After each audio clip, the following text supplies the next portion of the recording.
Здравейте, днес ще ви покажа как си правя веждите. Както виждате, аз по принцип вежди нямам. Преди имах, сега не знам, може би от възрастта вече почнахме да оплешивяваме, нямаме вежди.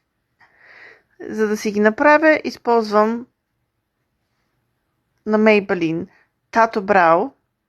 Много съм доволна, от години го ползвам и когато се направя с тях веждите, всички казват, че са много добре. Така, много е лесно се слагат, изглежда като очна линия. Просто слагаш на самата вежда и трябва да изчакаш известно време да поседи и след това го отлепяш и веждата ти е очертана. Както виждате, започнаха да се появяват веждите и започнах да приличам на човек. Започвам с мелс и четка в ръка, нанасям първия слой и се правя, че знам какво правя. В този момент вече се моля да не заприличам на човек, който е рисувал веждите си в тъмното. Следва втори слой. Тук вече се чувствам като професионалист. Все едно съм минала курс, само дето курсът е бил 30 секунди в YouTube. А сега втората вежда. Виждате разликата? Едната и другата вежда. Докато чакам да засъхне, правя онзи момент на вътрешна паника. Ами ако стане прекалено тъмно, ами ако не стане симетрично, ами ако просто не стане. Но после си казвам: спокойно, момиче, това са само вежди. Най-много да ги изтрия и да се преструвам, че нищо не е било. И ето го момента на истината. Чертая ли чертая? Чертая ли чертая? И ето и втората вежда взе да заприлича на нещо. Малко ми е трудно от тази страна, но някак си добре се справям като че ли. По рисуване едно време имах отличен. Не на вежда естествено, ама.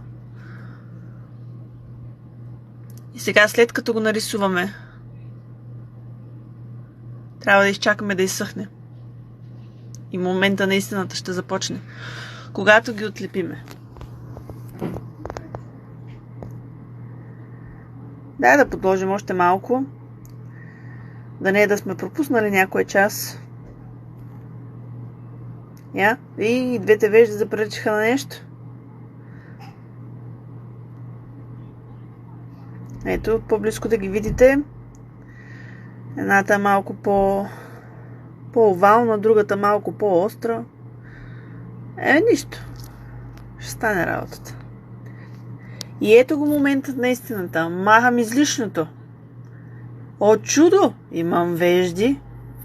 Истински красиви. Стоят си, не мърдат. И това, ако не е малка победа, не знам какво е.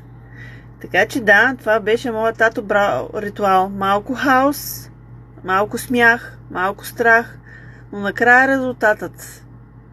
Ако ви е харесало, знаете какво да правите. Аз отивам да се радвам на новите си вежди, които най-после имат характер. А вие как правите вашите вежди? Може да споделите в коментар или да дадете идеи за хората без вежди.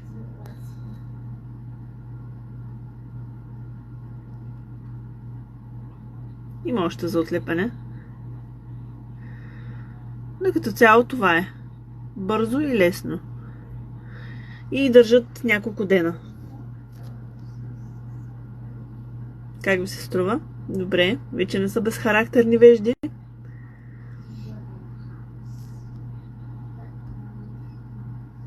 Още малко имаме за отлепяне. Браво. Супер! Tattoo Brow Maybelline.